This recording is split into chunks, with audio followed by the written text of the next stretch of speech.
Alrighty, welcome, ladies and gentlemen, Americans and world citizens. Thank you for joining us today for the We Are J6 weekly live stream, which we have not had every week recently.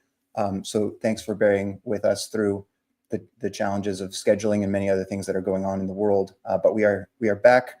We generally hold this live stream on Saturdays at 12 p.m. Eastern.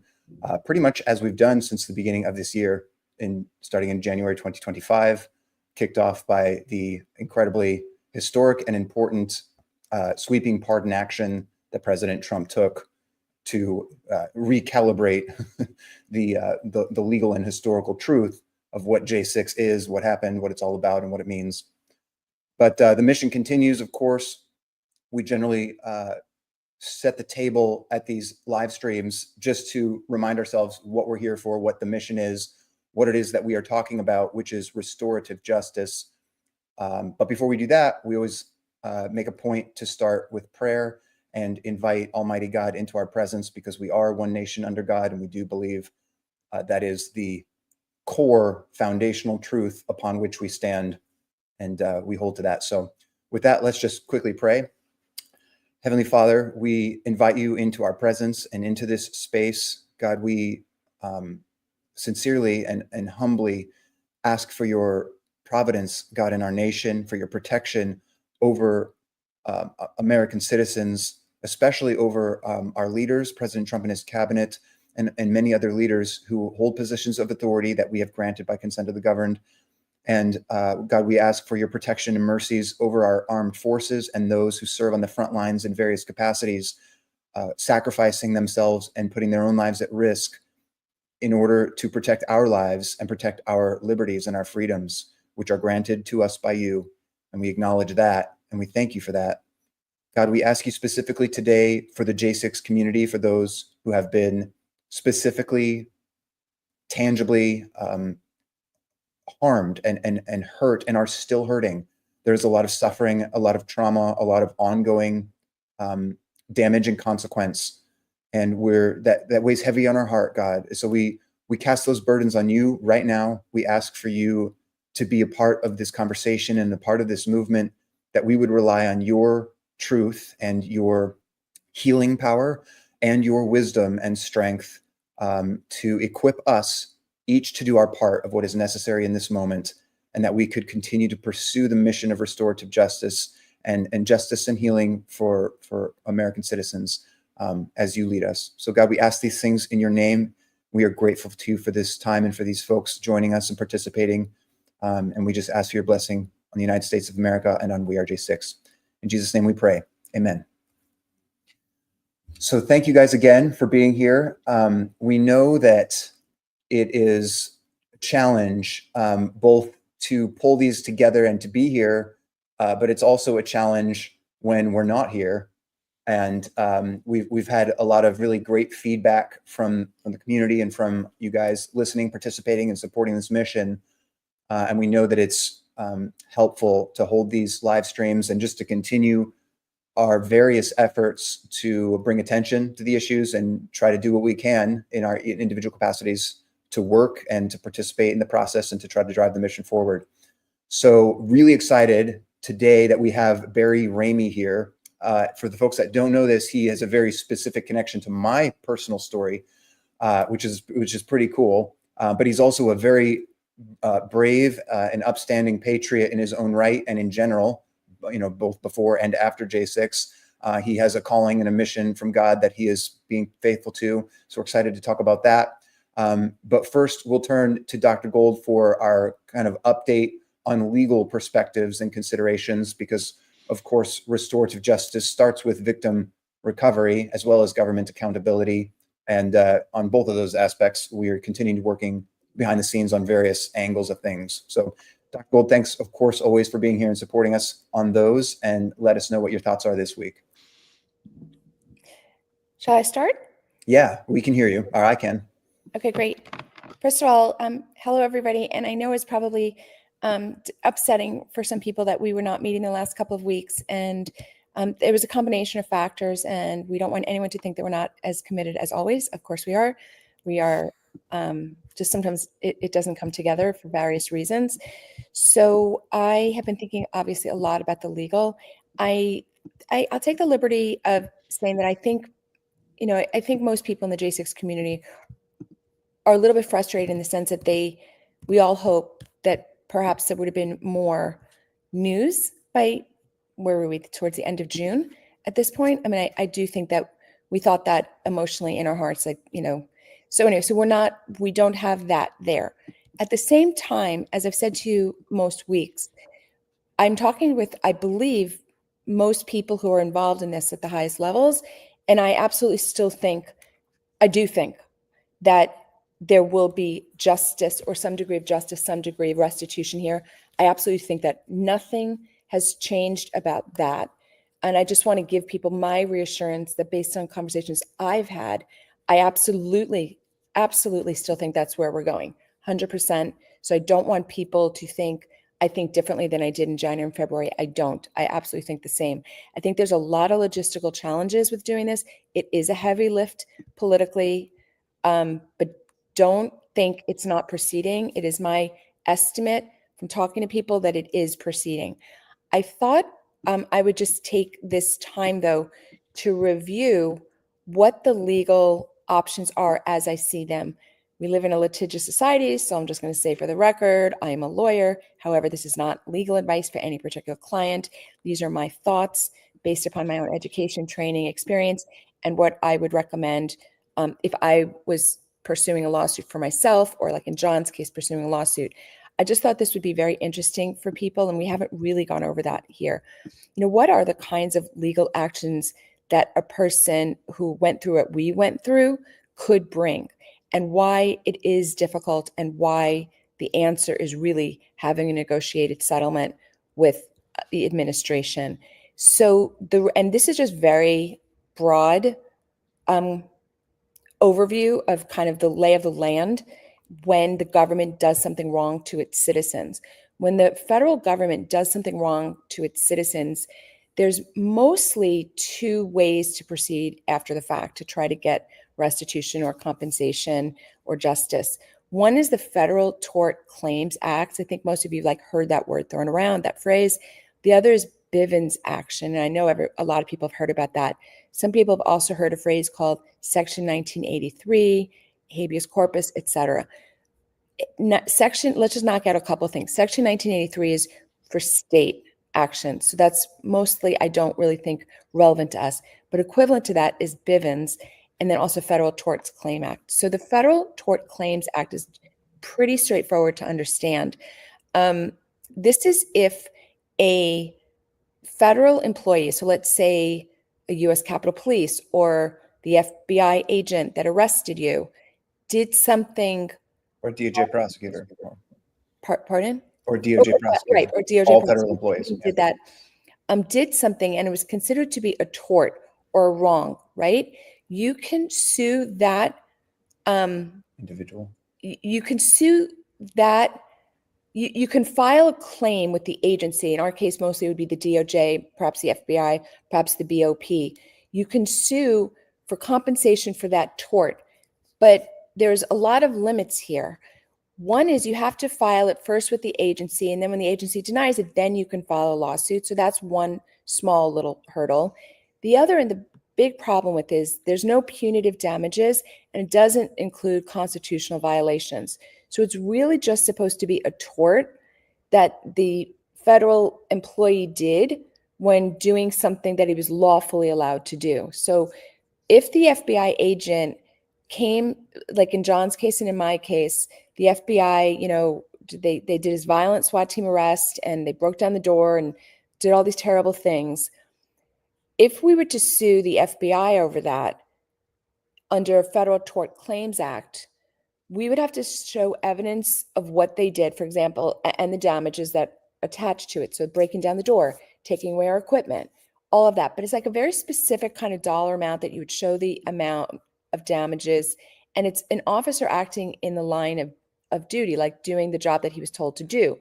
We know what went wrong was that the FBI was empowering these agents to do this. So they had like the cover of law. They had like the color of authority. So from the individual agent's perspective, they're just doing their job.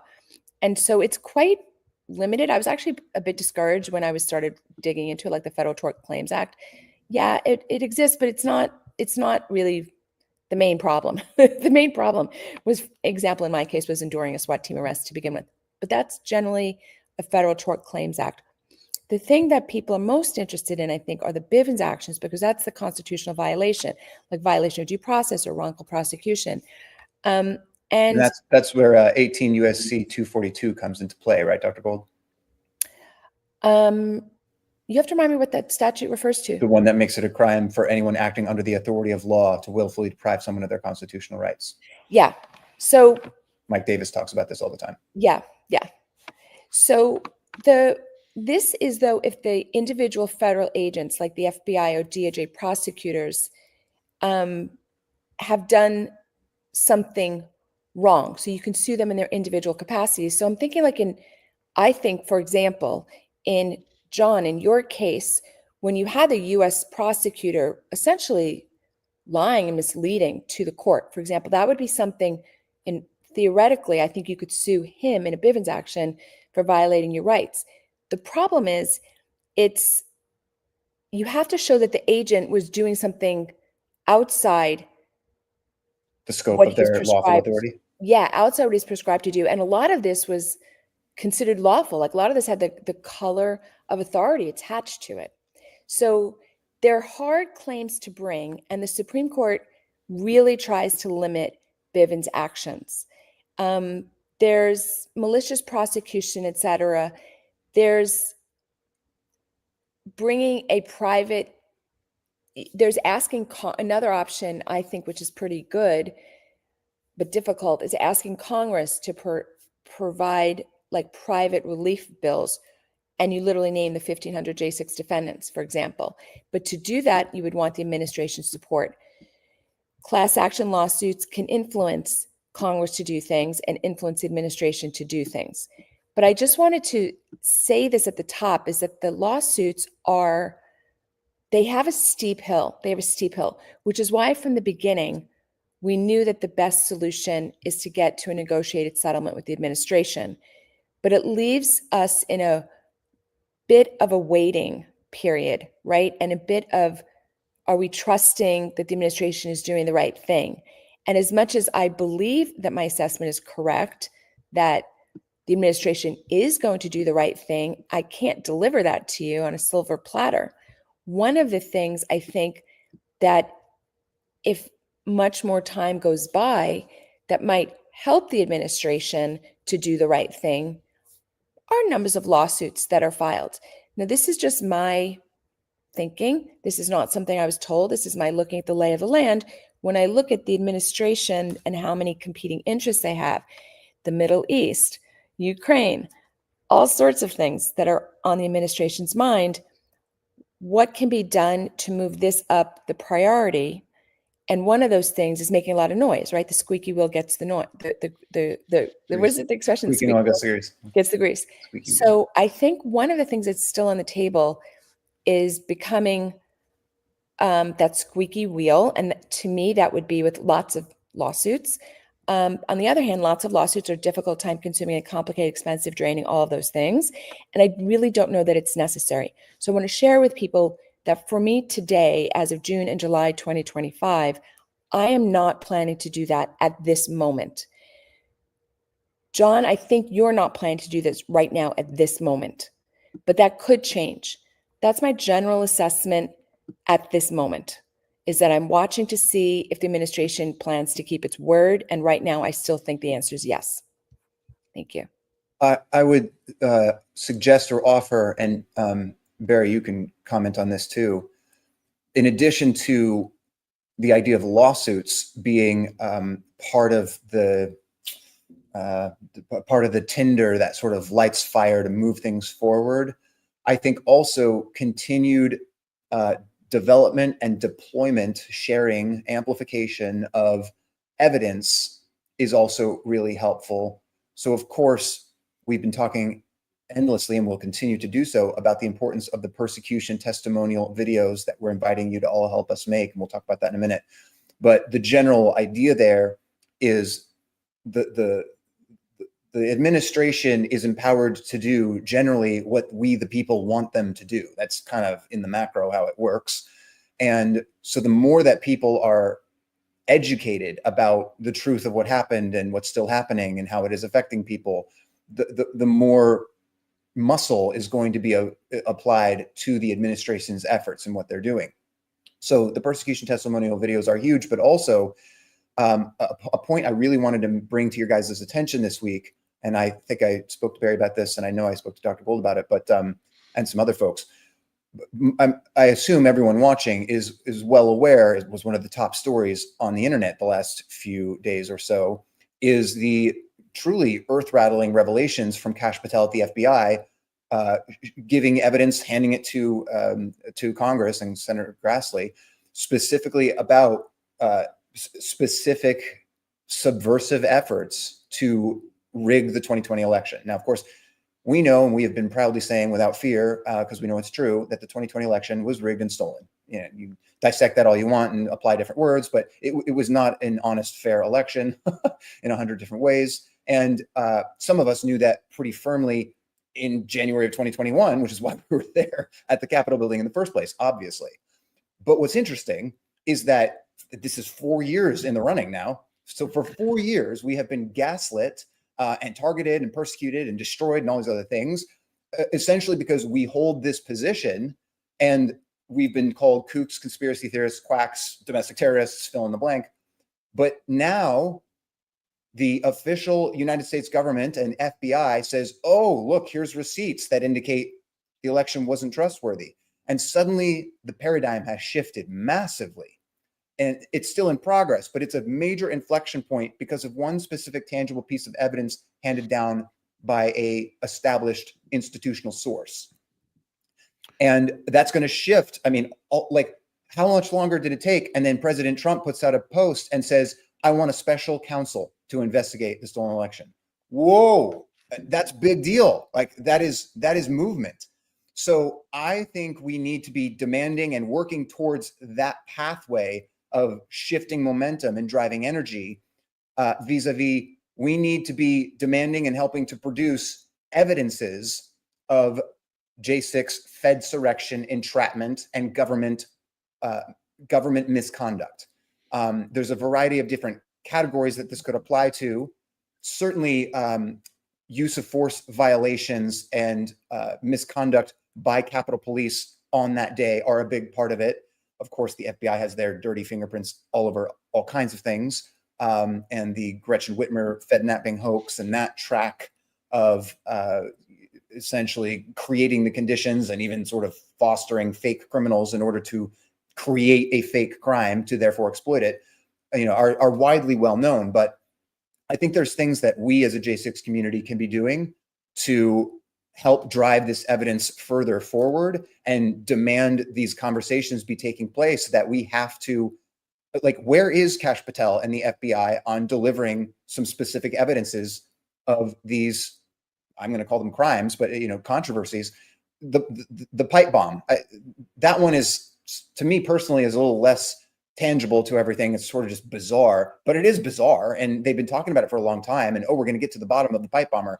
Why is it taking this long? The FBI has had all that footage and all that material since it happened. We've known that. Now, supposedly, the good guys have the control, the keys to the car of the FBI.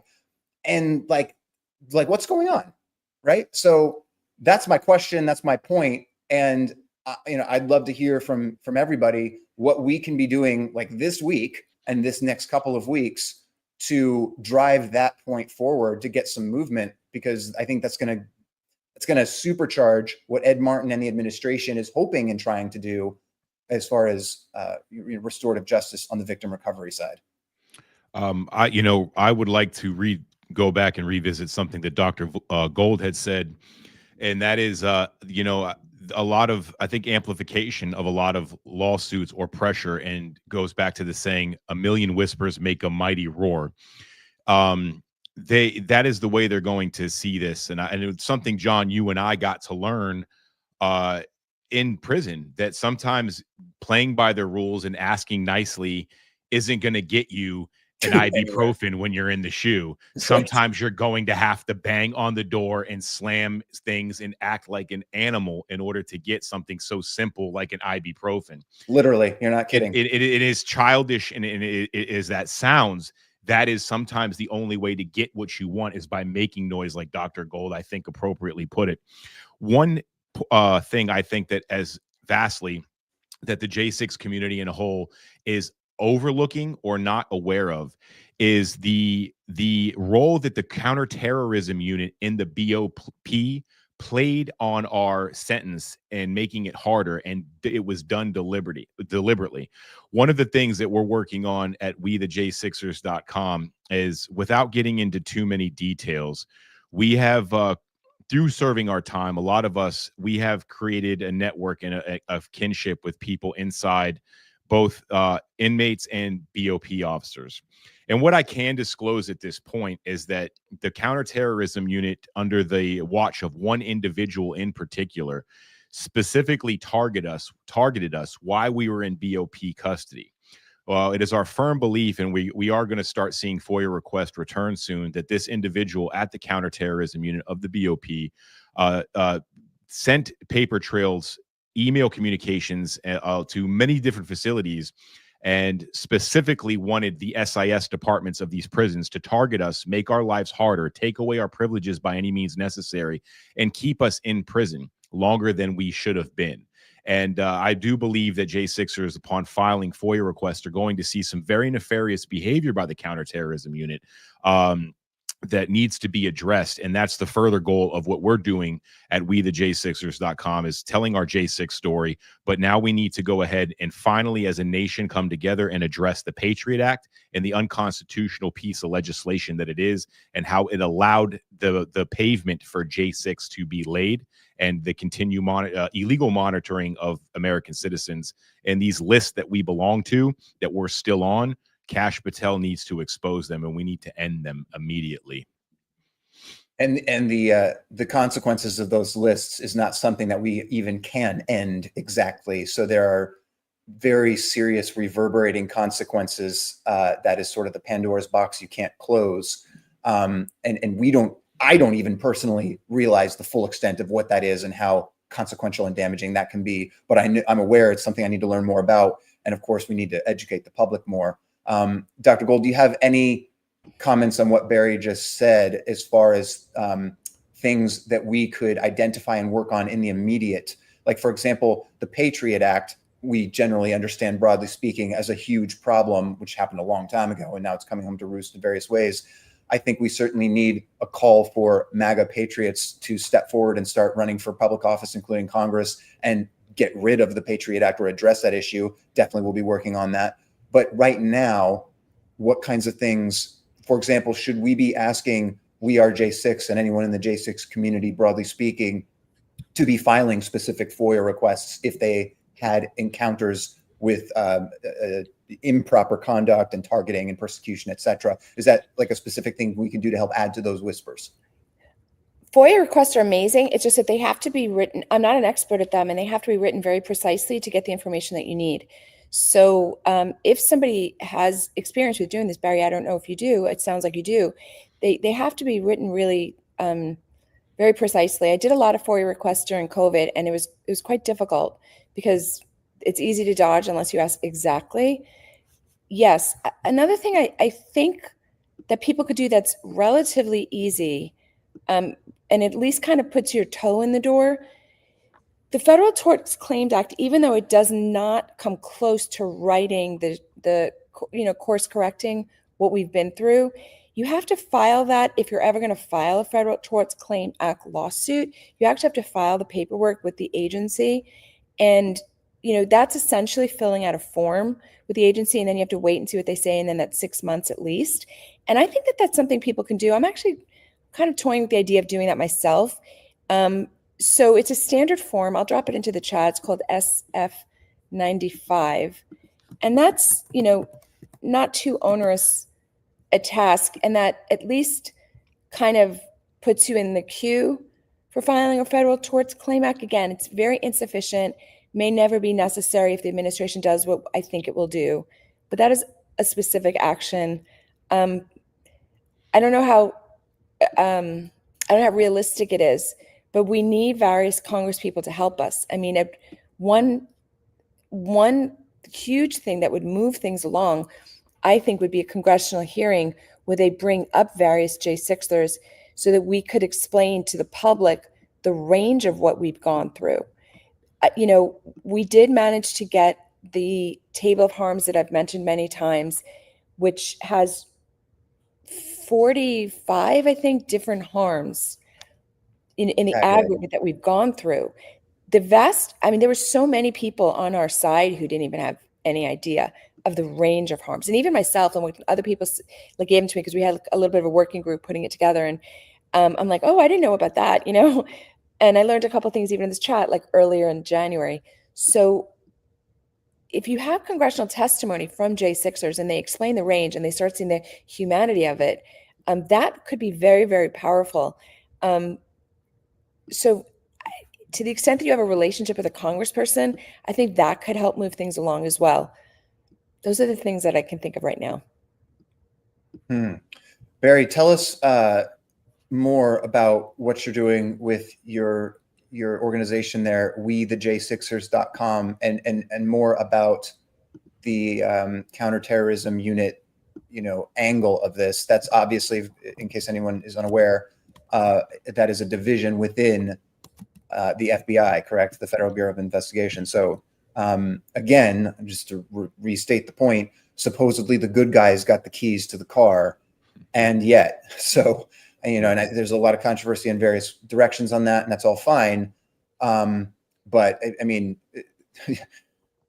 something needs to give here. And, we can't all wait forever. I don't care if there's a Middle East war or not. Like we're Americans. This is our country. These are our constitutional rights that were decimated. And if someone has the keys to the car or the keys to the cage that hold all of this stuff, there needs to be a process to deal with this. And part of that process needs to be at least informing the public generally that there is a process and what we should expect. But yeah, let us know what you're working on, what your thoughts are on that angle. Sure. Yes, the counterterrorism unit, which I will refer to as the CTU, as they do from this point on. This is not, counterterrorism is an extremely important thing that we need in our society. There are evil entities out there in the world that mean our country, our way of life, our culture harm. Like Iran. So I want to make very clear a distinction here that a lot of people don't make, and rightfully so. This is the counterterrorism unit, the CTU of the Bureau of Prisons. Their jurisdiction. This isn't the FBI. No, you're right. You are right. This is the CTU. They have their own counterterrorism unit within the Bureau of Prison, but their jurisdiction and their job ends there. People within their custody. And what we found was, and this is not exclusive to you and I, John, but it really does, and I do believe that we could be proven to be one of the worst cases of it. We were labeled by the BOP and the DOJ as domestic terrorists, even though the criteria, the breakdown and the analysis that they perform on an individual that deems them as such, none of us in any way, shape, or form ever met the criteria. This was an individual within the DOJ that didn't like Donald Trump, didn't like MAGA supporters, didn't like January 6ers because of their political views. Set aside their alleged or perceived crimes. They were targeted because of their political stance. And an extra thumb was put on the scales of justice while we served our time by this department because of one individual who didn't like Donald Trump. I would like to encourage everybody, and this is what and I'll get into what we're working on, is encourage everyone to file a FOIA request for your BOP file. The Bureau of Prisons makes a file on you. It's an analysis. It's done by many different departments of the Bureau of Prison, from Grand Prairie to your case manager to the prison you were at. And in our case, most of us, the counterterrorism unit. And what we're going to find here is we're going to see that we were deliberately put up into a classification of greatest severity at the whims of this one individual in the counterterrorism unit and directly into Merrick Garland's office. let's be honest. Prison is supposed to suck. There are some terrible people in this world that need to be punished for their actions. When you go to prison, that's your punishment. You get locked in a cell at night. You are kept away from your family. You were told when to eat, when to move, when to shower, when to clean, when to get up, when to go to bed. That is your punishment. We were given extra steps. Our mail was censored. People that were writing us were added to lists. They were monitored then for writing us letters. Our family members were monitored. John, as you know, the FCI Miami SIS team, by the direction of the counterterrorism unit of the BOP, was monitoring and censoring my fiance's social media by having me go tell her to remove posts off of her Truth Social account that were pro-Trump and anti-Biden. And if I didn't have her remove these posts, they were going to put me in a maximum security communications monitoring unit in Terre Haute, where they actually have real terrorists. So this were games that were played by one individual in the counterterrorism unit that was given authority to vastly monitor not only us, but our family members, their social media, and actually make authoritative steps to remove their social media, censor them, and even report them and add them to lists to be monitored by counterterrorism units within the FBI. It goes really dark. I want to make a quick point. Don't forget your train of thought, but I just want to point out to people that that's revealing in the sense that not only did the BOP and of course the DOJ more broadly, not only did they violate protocols, violate constitutional rights and protections of individuals, and generally commit infractions that caused harm, but you can't even say that they did that inadvertently as a brainless machine that just inserted in the wrong spot, because the computer program was off or something. You revealed that they used coercion with the implicit threat of abusing protocol or abusing the process. So like you said, the process is in place and it's supposed to follow certain rules for a certain reason, but then they misapply the process for the purpose of inflicting pain.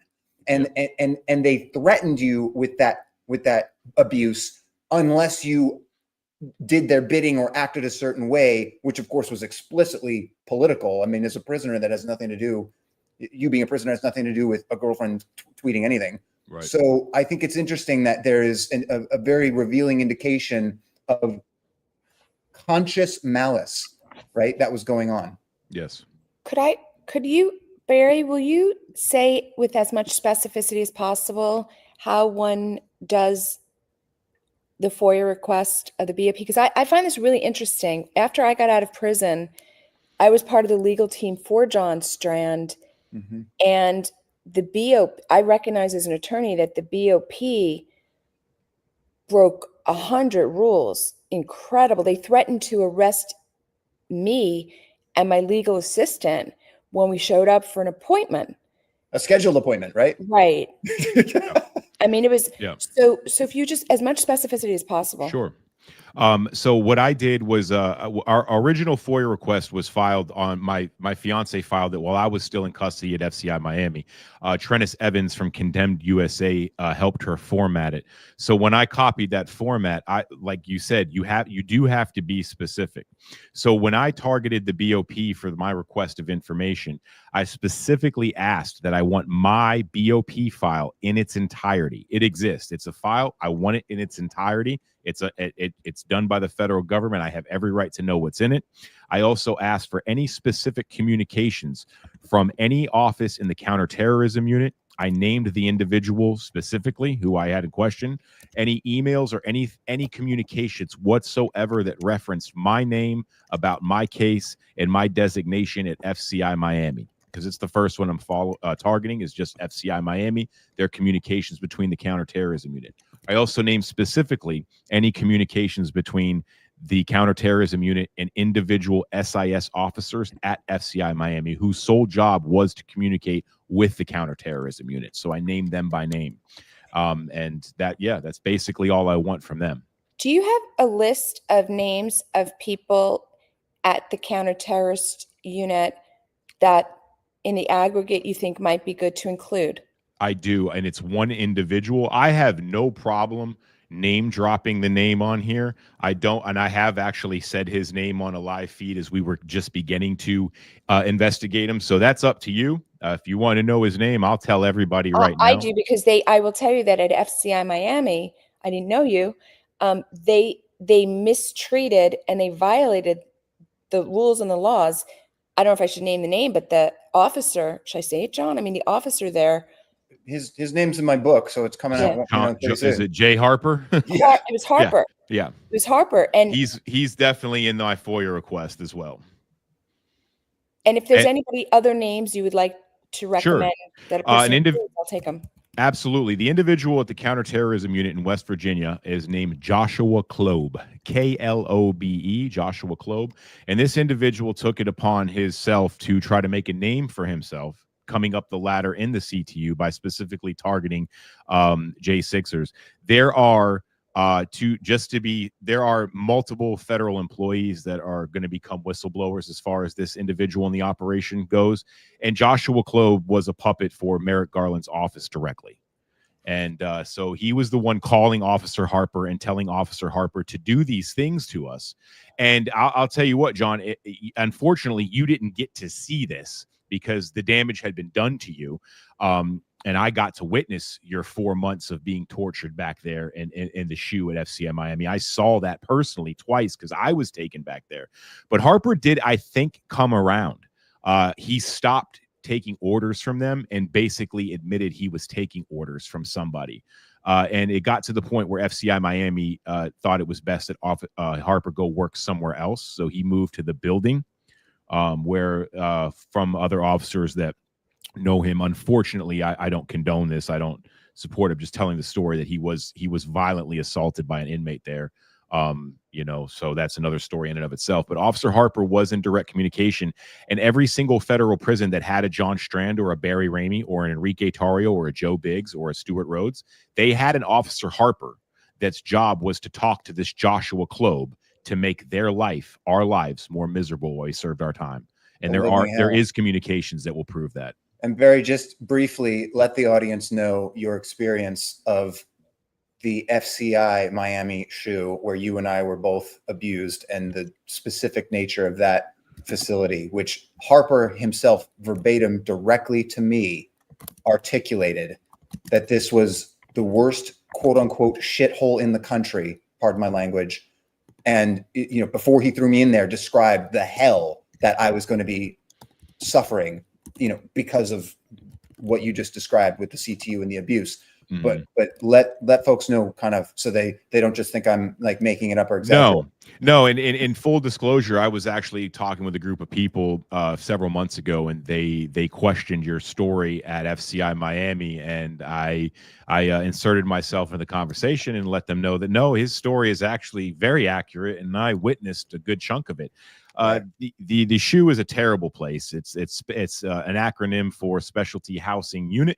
Segregated housing, yeah. Some prisons call it specialty, but yeah, you're right. Miami does refer to it segregated housing unit, and you're basically stripped of your clothes. You're given a pair of shorts and a t-shirt. The air conditioning is about 50 degrees, a mat to sleep on, and a sheet. You're fed through a slot in the door. You do not come out. You take a shower 2 times a week if you're lucky, and you do not come out of that cell.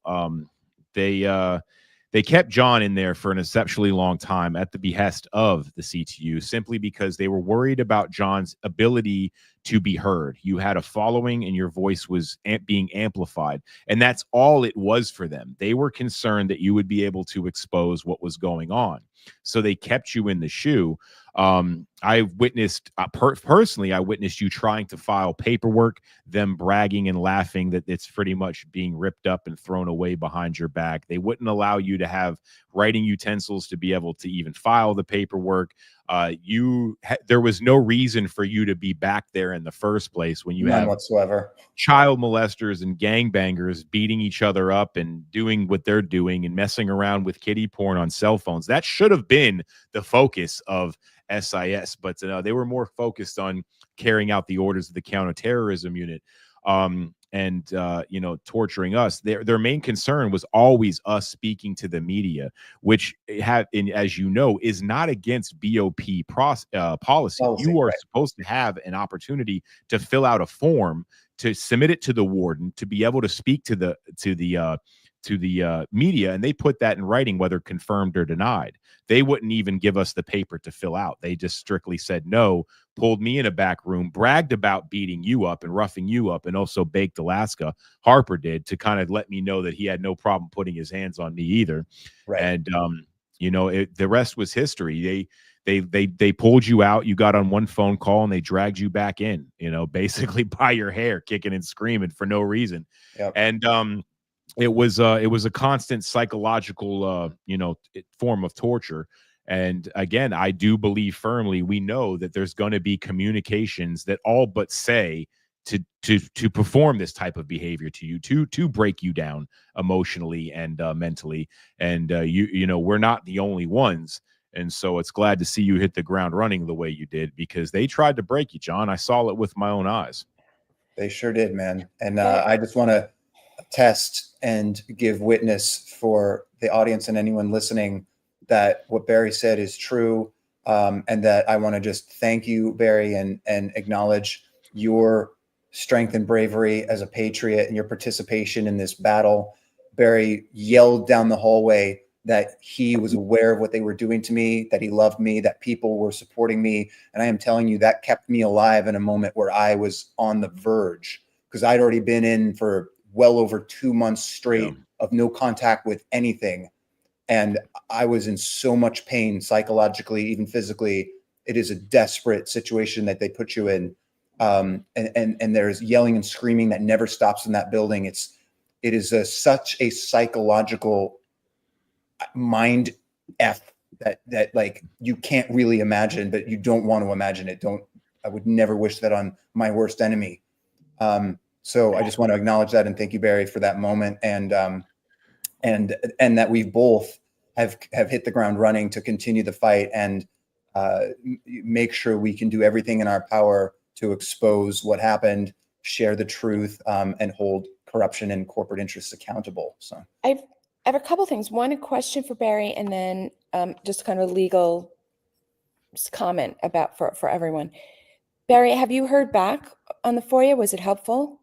I've only got a response that I basically need to resubmit, fill out a form declaring that the only names I'm asking for are federal employees, that I am the only sole name that's not a federal employee. So they took my ID and scanned it through the portal. So now I have to basically just send a notarized letter that I am the only civilian on there. The other names in there are federal employees. So that's where I'm at now. Where we go after that, I don't know. My fiance's almost about a year old. Her FOIA request, she finally got a response that they did find some kind of document pertaining to her request and are in the process of getting her that document. So that could come at any day. And that is also pertaining to the BOP and the CTU monitoring her social media. She was not at January 6th. She never, was there or even accused of. How long ago did she originally file that? Like a year. Ooh, that would have been, I believe, towards the end of beginning of 2024. So I think, maybe about March somewhere. Wow. I got to get specific. So it's been a while. You don't even get the final result of a FOIA request for up to a year. They got back to her relatively quick and declared that her request was considered convoluted or complicated, and that allows them more time to do what they do best, which is simply gaslight and drag their feet. Right. And but remember that as far as the person in the FOIA request office, we have a new administration now. I don't know what that looks like, but there is a change of office that is responsible for filing these or getting this information back to the people filing for it. So hopefully we see some pickup in the pace here. Dr. Gold, I know one expert on FOIA requests is Tom Fitton with Judicial Watch, which we've talked about having on the live stream here. So I'd be curious about his perspective of what we can do with those. Maybe I'll ask him. So he says he wants to join us at some point, but so far it hasn't happened yet. So I'll ask him again, especially on this specific angle. I want to, remind people that we do all have somewhat different circumstances. And sometimes there's an action you could bring, even though it's not completely satisfying, but it is relevant. So for example, I'll use John's case because, Barry knows it well and all that and has mentioned it. But, John, you have I think you have very strong, Federal Tort Claim Act and Bivens against the BOP. You have examples of the BOP doing more than they were legally allowed to do in your particular case. And then you have examples that fall in the line of the law that even though they were following orders, they committed torts. I'm just reminding people that even though it's not everything, if you even amongst what you understood was wrong, did it even exceed even that? Right? And if it did, I do think that there are aspects that a person could bring a lawsuit that would be. And here's another question for you, Dr. Gold. Whether it's my case, and mine certainly would apply, but I imagine there are others that are also relevant. And some of those folks may be listening or part of We Are J6 and part of the effort here. But we have explained at length why the negotiated settlement is the best path and where we're putting most of our effort. And that's still the case. However, I think that there's some lack of government accountability in a specific sense of holding specific individuals accountable. And whether it's fully successful, like we actually get them charged and thrown in jail, which of course is what should happen. And we all would love to see that. But even if short of that, it may be worthwhile and an important effort for certain individuals to file certain kinds of lawsuits simply because going through the process at least introduces a record for the media and the public to identify that this is being pursued and this claim is being made and these evidences are being brought.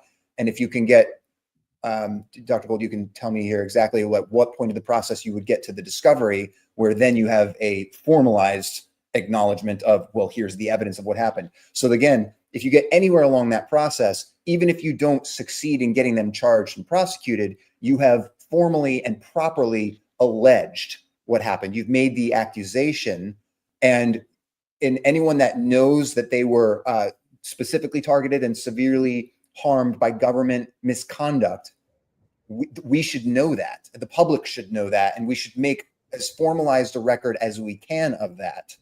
You see what I'm saying here? So I actually very much agree, which is interesting. So I do think that some people who've been particularly targeted should bring individual cases. Like in John's case, for example, let me use mine first so people can see what I'm saying. I was sentenced to 60 days and I was sent to what is essentially a maximum, which is absurd, right? It's absurd. Yeah, so what went wrong, and what probably went wrong in my case was the BOP talking with somebody in CTU and they put their thumb on the scale. So I am going to FOIA. So for example, that is something I will do that is new and different based upon today's We Are J6 meeting. But when I compare everything else about my incarceration, it was very humdrum. It was the same as any other prison. It was the same. I don't think I could bring an action that it was so different. My actions, I think, really do depend on the administration understanding this massive injustice. So I would use that as one type of J6 defendant. Then you take John's situation. John, you had so many civil rights violations that were so over the top that you have Federal Tort Claims Act or Bivens if they acted unlawfully and illegally. Depends how much legal coverage they have, but it was one or the other. It was one or the other. You went through diesel therapy, you went through isolation, they didn't let you see your lawyers, they didn't let you have any contact with anyone. All of that's massively illegal. The only question is, does somebody cover it or not?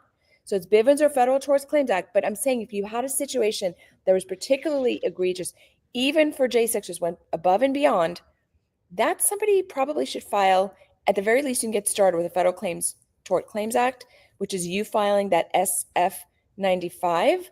And I think we all should FOIA. I think that's very interesting. And I want to make the same point. Sorry, Barry, real quickly. I want to make the same point, not just about the BOP abuses, but prior to that, which in my opinion is actually much worse, because once you're thrown in the garbage can of the BOP, it's supposed to be a garbage can to a certain extent. So that doesn't excuse them, but we're not exactly surprised. but the DOJ is on a garbage can. The DOJ is supposed to actually administer justice and identify who the good guys and the bad guys are. And of course, they got that backwards on purpose and stabbed us to the heart. So I want to make the same point about, it would apply to you, Dr. Gould, just as much as me, because we both had the same prosecutors on our case. We were co-defendants. So April Ayers Perez and Jason Manning overtly, and we have amazing concrete proof of this, overtly, knowingly, maliciously lied when they didn't even have to. They were going to get the conviction anyway. But they just really, in an obvious, flagrant manner, totally violated the ethics of their position.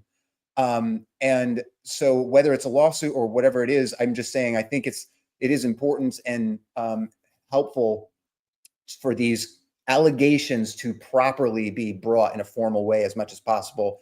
And we would love to actually see justice done, meaning they would be charged and prosecuted and punished for it. But at least if we get it halfway there and we're like, we've done our part, we can't help it if the justice system won't do what it's supposed to do. But we've at least made the proper formal allegations and brought the evidence to support it. I just wanted to add to being more specific about the FOIA request.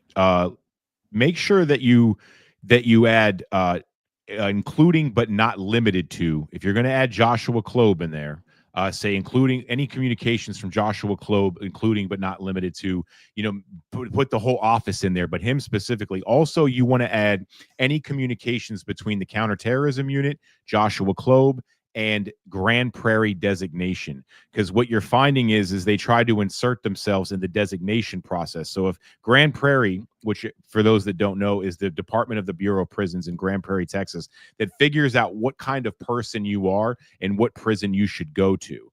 Well, the CT, that's their job. That's their only job. And the CTU got involved, which they never do, and tried to put people further from home or at a controversial prison where it would be harder for them, or elevate them from a low to a medium or a medium to a USP. Exactly. So, in my case, my judge at sentencing, so this is in June of 2023, my lawyer had already done the work in advance and said, Your Honor, my client lives in Southwest Florida, and he has no criminal record, no violence, no nothing. Of course, he's rated for the lowest possible rating that there is. And in his geographical area, Pensacola Camp is the appropriate facility. It's the only appropriate facility anywhere close. And that's where he should be designated. Would you be willing to approve that? And it isn't technically the judge's job to assign placement, but he has the ability to make a recommendation, which generally is taken very seriously. He's the judge. My judge on the transcript said, yeah, no problem. Pensacola sounds fine.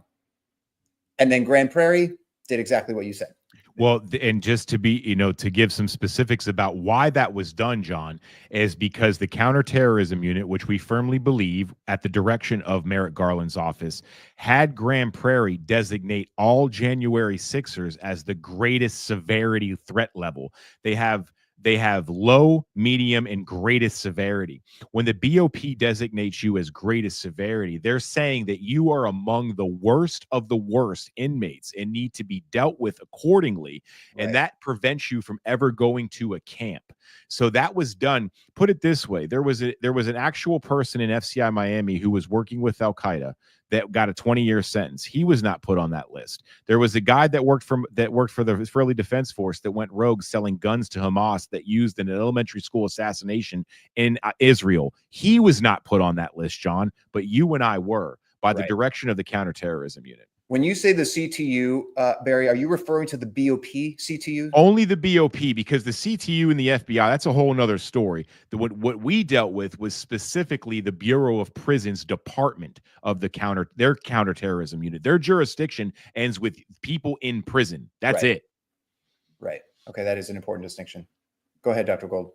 Barry, would you be willing to share with me what you did, and then I would take it and redact or to make sort of a general template? Absolutely. That and then I will give it to this community. Sure. So other people could, so I'll redact whatever you did, but we'll share it with everybody so everybody can do that. Sure. I'll actually, when we end this, I'll get with John and get your email, and I'll scan it and send it on over to you. No problem. Anything that we can do to help, we're an open book. Awesome. Awesome. Well, that's a great discussion and some great concrete steps. So we will definitely investigate that. I just want to share with the audience and with you guys that like I said, we've been talking, week after week after week about the importance of exposing the truth generally, and specifically the power of these persecution testimonial videos. There are over 1,500 victims of this historic government crime, and we have about 10 submissions so far, which is kind of shocking to me. However, it's not exactly shocking. There's a lot of factors involved, but I've had some folks reaching out to me indicating that they've had family members lose employment because of being associated with J6 and defamation or cancel culture or political persecution and various factors. So we understand, of course, and it really grieves our hearts that people are going through this. Again, this is also making the point that I've been trying to make, that the harms are ongoing. So many people are like, oh, I'm tired of J6, let's get past it. Yeah, it's a gaping wound that's now getting infected, and people are going to have their legs and arms amputated because we haven't actually addressed the problem, to use a medical metaphor. But I really do believe it's that serious. And, we're seeing the evidence of it. Folks are saying, I'm scared to actually come forward and make a video. So I just want to address that. I want to acknowledge that it's true. I want to just invite everyone listening to continue to share the platform of We Are J6 in terms of expanding the tent of anyone that is willing to participate in the pursuit of the truth and pursuit of restorative justice in whatever capacity you can. And this is open to everyone, not just J6ers. If you go to wearej6.com, you can register as a defendant if you are, or as an advocate if you simply believe in truth and justice for all. So we ask you to do that because we need that collective muscle of Americans and the world to push this mission forward and stand in the gap for folks that are legitimately persecuted and so scared that they can't even individually come forward to tell their story. And then at the same time, I want to encourage folks to consider those who have done the PT videos, who have, that have been faithful in that step. And it has been really helpful and healing and productive for them. So I just want to encourage you with that also. And if you are in a position where you feel safe and willing to do a video, we are here for you at whatever level we need to be to help you get that done. Send us an email at info@wearej6.com. Hit us up on social media. You can DM us there. You can DM myself or Dr. Gold, and etc. But this is so critical. It really is. We will, of course, dig into the FOIA requests and various other specific strategies, and we'll continue to talk about that in future live streams. But there is no replacement for you as a J6er bearing personal witness to what happened to you. There is nothing so powerful as personal testimony. And we do need more of them. And so we just invite you to continue trying to get those done. Share the word, support other J6ers that might need just some support and strength and encouragement to know that if they step out on a limb, they're not going to be by themselves hanging out to dry. We are here for you. We have that platform to stand on, and we're committed to that. So we'll continue doing that. Please, everyone listening, continue to share, continue to pray for President Trump and the administration. Definitely, please continue to pray for Dr. Gold and myself and all the folks at wearej6.com. And thank you guys all for being here. Dr. Gold and Barry, do you have any closing thoughts before we wrap up for today? Dr. Gold? Mine are just short administrative. One is I will get with Barry and I will write kind of a template for FOIA that should come to your email sometime this week. If you've registered with us as a defendant, we'll send it to people registered as defendants, and strong recommendations that everybody requests this. Again, it has to be done pretty specifically, which is why we're going to do that. Second, we regret that we can't meet every Saturday. It's just been too hard. Joining us, I know what's joining us in a few weeks. That's right. We have an exciting guest coming up here in 2 weeks or 3. Well, 2 weeks from now is July 5th. So we were not going to meet then. Right. But on July 12th, Silk will be joining us from Diamond and Silk. I know all of you know that she's been fiercely supportive of J6ers Very. pretty much from the beginning. Yep. Platformed a lot of us and has stayed really strong. Yeah, Silk is amazing. We love her. And so 3 weeks from today, we will have Silk joining us at wearej6.com for the live stream on Saturday, 12 noon Eastern. Thank you so much for all of your tireless work, Dr. Gold, and your wisdom and expertise. Barry, any closing words? Thank you so much for joining us today, man. We appreciate your time. Thanks for having me on, John. It's a pleasure. You know, I will defend you vigorously. We were forged in fire with the experience that we had. It made us stronger, and you know, it's something that we'll never forget. My website that we started, We the J6ers. We have a few of the guys that are doing speaking engagements on behalf of J6ers, and our goal is not just the J6 story. It's to talk about the Patriot Act from coast to coast and how it paved the way for J6 to happen. And unless we do something to curtail it, it's going to continue to happen. So that's our mission at WeTheJ6ers.com. If you're in a conservative group out there and you're looking for speakers that have a really good story and can articulate it very well, go to the website and take a look at what we got. And I got a new podcast on Enrique Tarrio's War Boys Studios Network.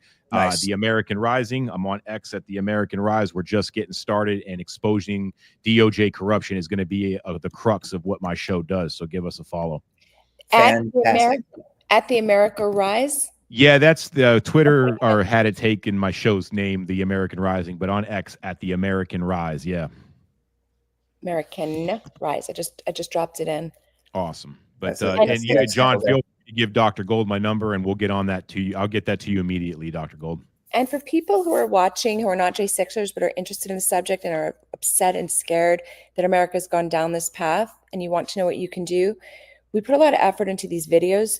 Just share them. Share them on social media. It's a very easy thing to do. They're heartbreaking, and they're just your brothers and your sisters and your cousins and your friends and your neighbors, what the government did to us. Yeah, and anything you guys can do to help get more of those videos created. Again, you know, just reach out to J6ers, encourage them, offer whatever support. Know that we have your back here on this. I know there are many J6ers that still have not registered at all. And so we just encourage everyone to do that, so we can kind of connect you with any various specific action items that relate to defendants only. So when you go to wearej6.com, you can register as a defendant specifically, which we verify with information just to keep the community safe. And then, of course, you can register as an advocate if you're just generally supporting the movement. But we keep those databases separate so that we can address various issues as we need to. So thank you guys again, Dr. Goldenberry, for being here. Thank you, everyone listening, sharing, and supporting. This is about you. This is for you. And we love you genuinely. And you can always reach out to us. Just send an email to info@wearej6.com. And we're here. We obviously can't do everything. We're a small volunteer force, but we are real people that really care about this and are listening and are doing everything we can in our power to make a difference. And we believe that we are stronger together. So please continue to encourage unity, humility, strength, and bravery. We want to foster those things. And we'll see you again, next time when we do the stream. In the meantime, send us an email at info@wearej6.com. Connect with us on social media and help share those videos like Dr. Gold mentioned. And thank you guys so much for everything. And may God bless the United States of America. And we will see you all very soon. And thanks for being here. John, no video today? No, we are still short on submissions. So I have, let me see here. It's just that not everybody comes every time. So do you want to play one? I do. Do you have any idea? They're all incredibly important. You know what? I think this is the very first one we ever got. So people probably haven't seen this one for a while. And this gentleman was brave to be the first guy and put a video out. So let's try this. We're simple people. We were nonviolent. Having our home raided by FBI, pointing AR-15s at my daughter early in the morning, 6 hours in solitary confinement. This is an event that will forever change us.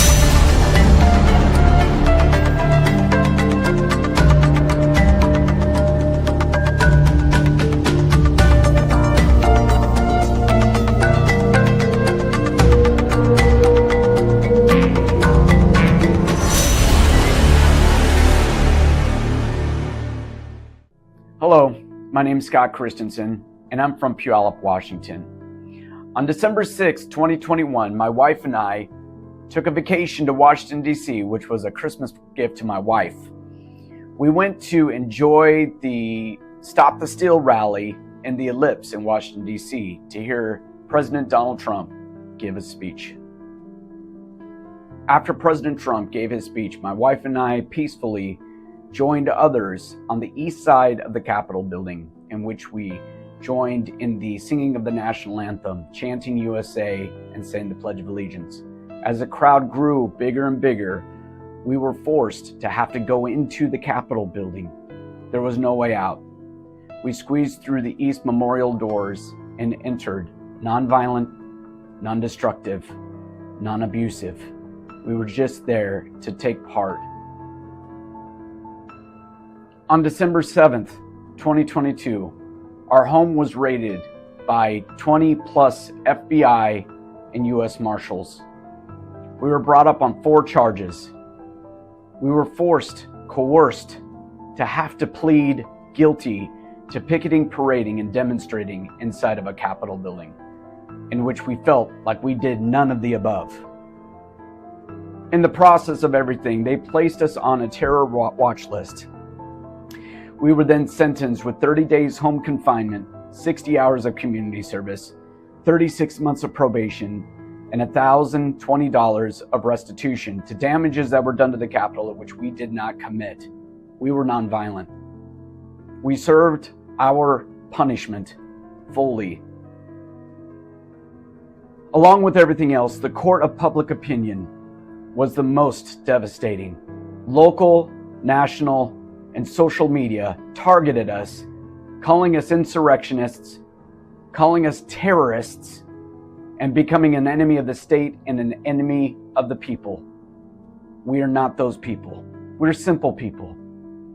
Having our home raided by FBI, US Marshals, pointing AR-15s at my daughter early in the morning, dragging us out of the house and publicly arresting us in front of our community, putting us in handcuffs and leg shackles, dragging us for us to have to sit for 6 hours in solitary confinement in the local courthouse.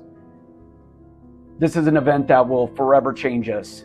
The psychological, physical, emotional toll that is taken not just on we, but our family as well. Our daughter still has nightmares of what happened that day when we were arrested. No good American person should ever go through this over a misdemeanor, a petty misdemeanor.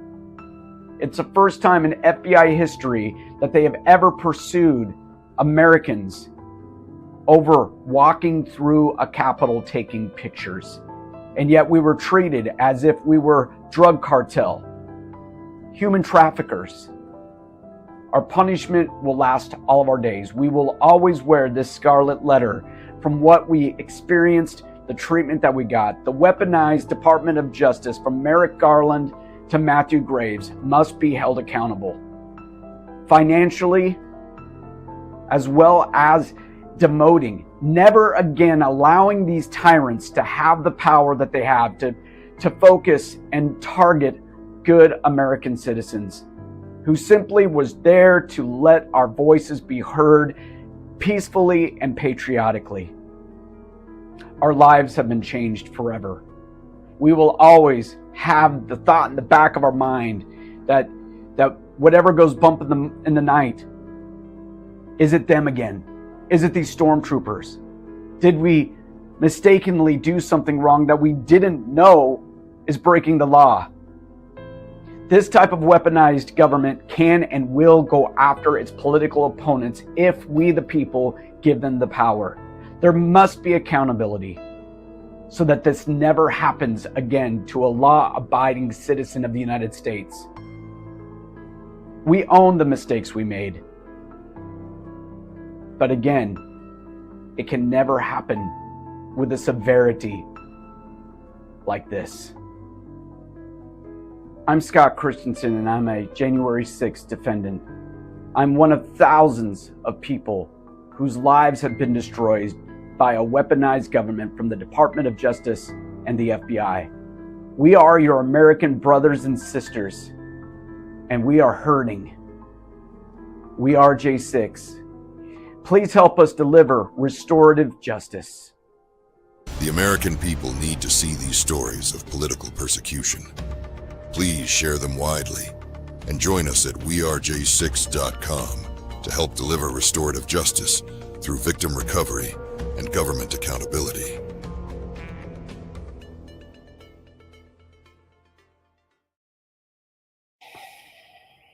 Good job. Well, it looks like we have the one and only Brandon Struck dropping in. Hi. Hey, Are we live? Brandon.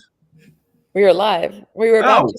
I met another victim of yours the other day, Brandon, a former recovering Democrat, now voting America First because of your patriotic work. So good job. It's still moving forward, brother. Hell yeah. Thank you. How's it going? Very well. Good. Give us We're streaming right now. yeah. We started at 12 and we basically had pretty much wrapped up. Dr. Gold said we should play a video because we didn't do that last time, and we've been asking people to make more of them. So we played that, and I was like, "That's Brandon on the stream there." So Yeah. yeah, You just walked in at the end, but everyone, you just say hi to everybody. Everybody loves you. So Hi, everybody. No, that's Delta calling because I have to change my flight. Which is why I was able to join. I'm so sorry. Worst possible. okay, that's okay. Sorry. we'll catch you next time. Catch you next time. Thank you. You know, John, real quick, if I can, I'll be laser fast. Yeah. What people need to understand is how severe this counterterrorism unit and the label of domestic terrorist was placed on the January Sixers. For a government or an administration to be able to just deem somebody as a domestic terrorist and then send the intelligence agencies at them as if they actually were that. That is the most frightening thing that we really need to dissect and break down as American citizens, lest we not forget that the Houthi rebels were taken off of the terrorist watch list by Joe Biden when he got into office, continue to launch rockets at our troops. Still, we're not considered as terrorists. But you know who were considered terrorists? The January Sixers by that same administration. That is a fact. Dr. Gold, this is actually a really important point, right? Because we talk all the time about Lavrenti Beria, the chief of secret police for Joseph Stalin, and his famous line, "Show me the man and I'll show you the crime." So when we lose control of the proper rule of law, everyone's at risk. I just want to say that, Barry, you and I are of the exact same mind. I actually think the greatest harm that was done to us is the fact that we were put on TDST, it's a terrorist database, basically, because you can never pull it back. And the fact that it was illegal. Yes, terrorism screening. Yeah. Yeah, and it's like it's a division of that. The reason it's so horrific is not, oh my God, where do I start? Not only did we not belong on the list, you can never fully pull it back because the list is actually shared internationally. So good luck on that. The other thing that's fascinating is by their own actions, you knew that it was political because we, for the most part, were quote unquote sort of removed from that list after the pardons, which is not how that list is supposed to work. The list is your threat, whether or not you've been involved in our criminal justice system, because obviously we put most people on that list are not even Americans. They're not going through the American criminal justice system. They're people that live in other nations doing other terrorist activities. They end up on this list because our government has to watch them. So we end up on this list and then partially removed off this list after Trump pardons everybody, which proves that they put us on this list politically. Forget even just looking at our actions. I do think this is the worst harm of, I mean, we've been through a lot of harm, but this one is the longest acting harm. I don't believe, like in my case, I don't think I'm ever coming off the list. I think that's always going to be there. I think sometimes I travel internationally. I'll have no way of knowing if that country, when I land, has me on the list. It's a really big problem. I don't think, Barry, this can be solved. I think it can be brought up to the administration, but I think there needs to be a congressional hearing on this one. This is such a big deal. And it probably connects directly. Go ahead, we're Barry. the sacrificial lambs and it's too late for us, that's fine. I will accept that personally. We need to make sure it's not done to American citizens in the future.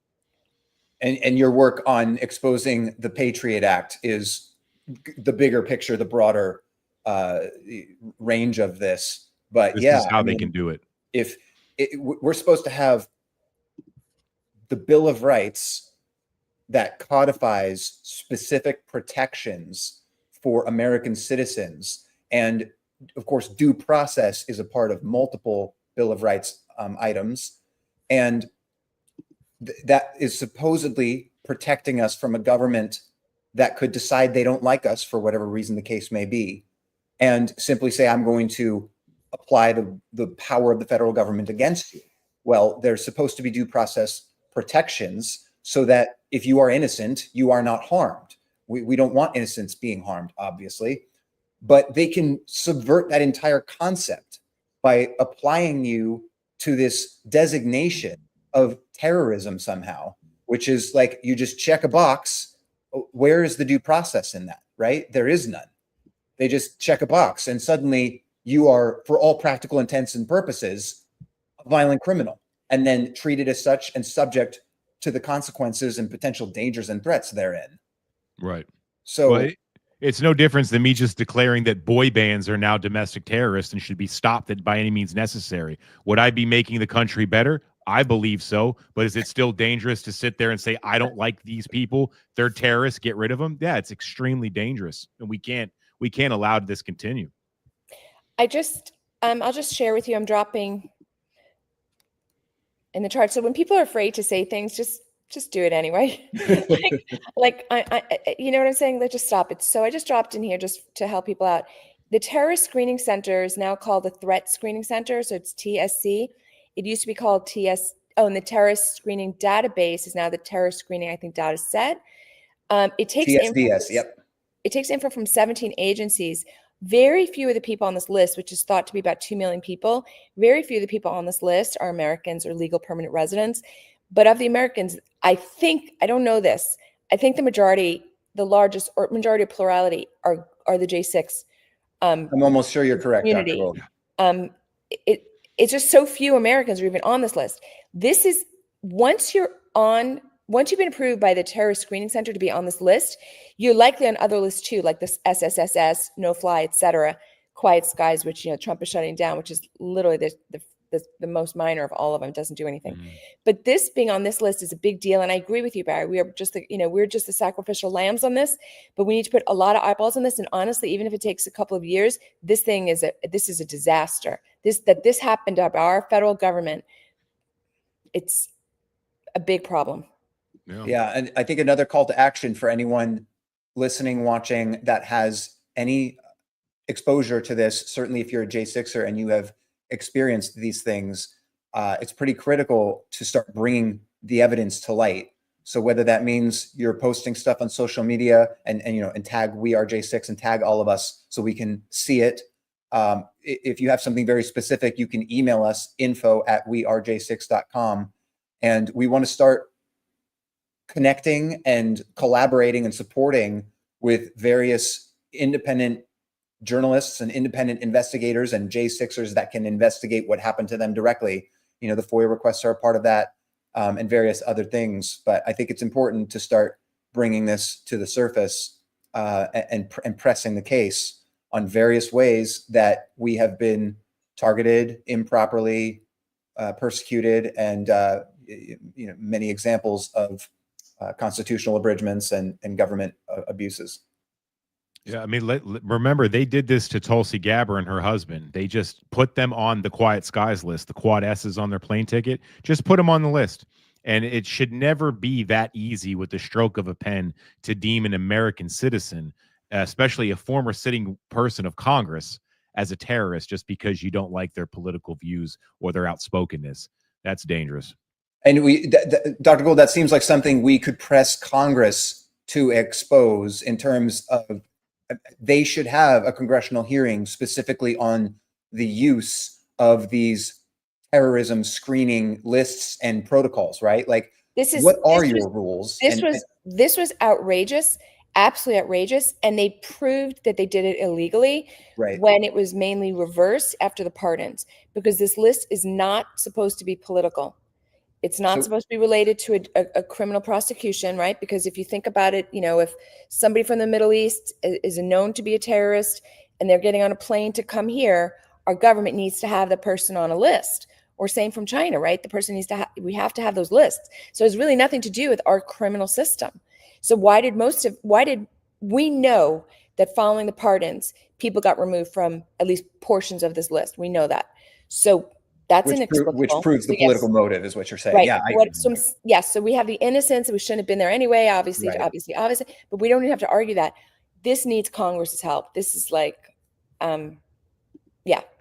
So I'm just saying, wouldn't it be worthwhile for us to demand that Congress subpoena and put on the record under oath to testify what they did and how they did it in terms of using and misusing and abusing the list? Is that? Yeah, but I mean, it's obviously super difficult. Like maybe right behind Anthony Fauci. I don't have high hopes, but I at least want to shine a light on it. At least want to shine a light on it. I didn't even know about this a couple of months ago. You know, I thought it was the Quiet Skies or it was like TSA. It's above that. Like it's above that. It's much worse. Much bigger. Yeah. I do think it's for me anyway, it's the hill worth dying on. And I do agree with Dr. Gold that if it takes years, it takes years. My personal belief is that we were put in this position by God. You open this stream up with prayer. So obviously you agree that I think God has a bigger calling. And if we drop the ball and we do not continue this fight to expose what we know is true, what many other Americans have been screaming for many, many years now, I don't think God's going to be very happy with us. We cannot be complacent, and we must keep this fight going. And that's why, for me personally, it's exposing and taking care of this Patriot Act once and for all, because it is one of the most unconstitutional pieces of legislation ever passed. Well said, Barry. And yes, I completely agree. God has definitely called us to be strong and courageous and to speak the truth and to defend the innocent. Those are his unequivocal commands to all of us. There's no expiration date on those commands, and there's no exemptions. So we take that seriously. We believe in that for sure. And thank you guys for all being here and participating. We love you, Brandon. He is still tied up with administrative nightmares there, it looks like. So we'll try to get him in on the next stream as soon as we can. Thank you, everybody, for your time, your support, your energy, your prayers, your bravery. Let's continue that. May God bless all of you guys, and we will see you on the live stream here in 3 weeks. Dr. Gold, what is that date? Do you know? Is it July 12th? July 12th. That should be a Saturday at 12 p.m. Silk Eastern. will join us, and I will also see if I can get any information or even an appearance by Tom Fenton. I will certainly invite him again. Awesome. All right. The fight continues. We love you guys, and we will see you soon. God bless you.